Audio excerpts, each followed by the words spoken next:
Lawyer हैं और उन्होंने आज हमारा डीपी में केस था, honourable chief justice Aamir Farooq साहब और जस्टिस जहांगीरी साहब ने केस सुना है। इसके ऊपर अभी ये डिसाइड होना है कि जी ये आपकी बेल पिटिशन बनती है, एप्लीकेशन बनती है या रिट पिटिशन बनती है।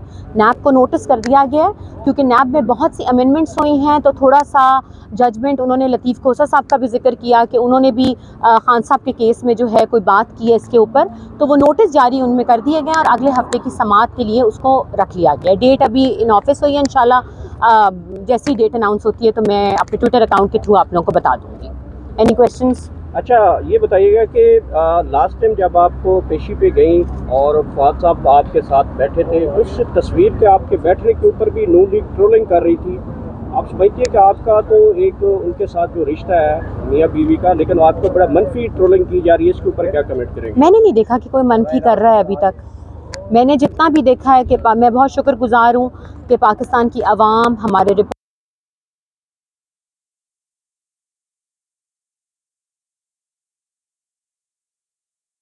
मैं उसकी बहुत बहुत शुक्रगुजार हूँ और व्यूज़ आपके सामने है, हर चीज़ आपके सामने है। मुझे नहीं लगता कि किसी ने ट्रोलिंग किया, बल्कि नून लीग वालों ने उस तस्वीर को भी रीट्वीट करके यही कहा है कि जो हो रहा है बेटियों के साथ वो नहीं होना चाहिए। और मेरी यही मैं अल्लाह से भी यही दुआ करती हूँ कि किसी भी बाप को और किसी भी बेटियों को इस चीज़ का सामना ना हो जो हमें हो रहा है। वो एक बहुत पेनफुल चीज़ होती है क्योंकि मुलाकातें आपको पता है अडयाला जेल में बंद कर दी गई हैं और वहाँ पाबंदी आयद हो गई है, जैसे पता नहीं हमने जाके वहाँ पे क्या कर देना है। हाई कोर्ट का ऑर्डर है मेरे पास, फिर भी हमें मुलाकात नहीं कराई जा रही। लेकिन कोई नहीं, चलें अब देखते हैं कि पाबंदी कब तक रहती है। हम तो खड़े हैं जी साथ और मुकाबला कर रहे हैं जब तक हैं फवाद साहब जेल में। अल्लाह उन्हें जल्द बाहर लाए। Thank you.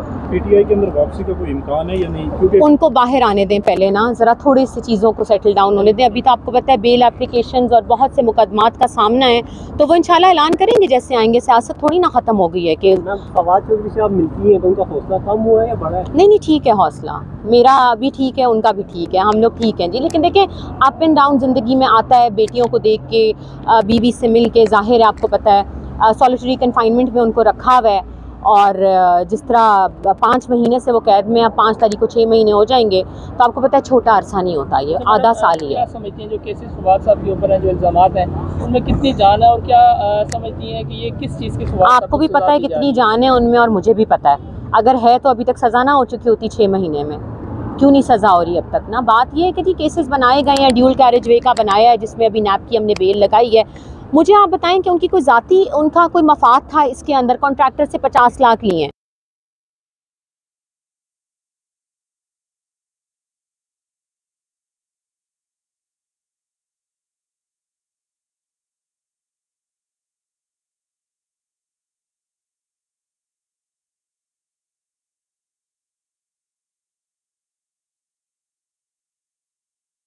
काफ़ी गुस्सा हो गए थे और फवाद साहब ने उसमें आपको भी मना किया और वो फैसल को भी बड़ा उन्होंने।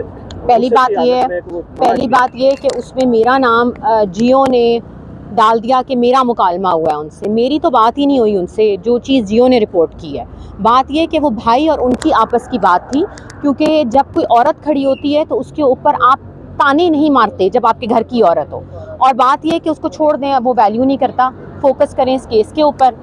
और कैसर इमाम साहब हमारे लॉयर हैं और वही इस केस को देख रहे हैं। यहाँ पे चैप्टर क्लोज हो जाता है। Thank you.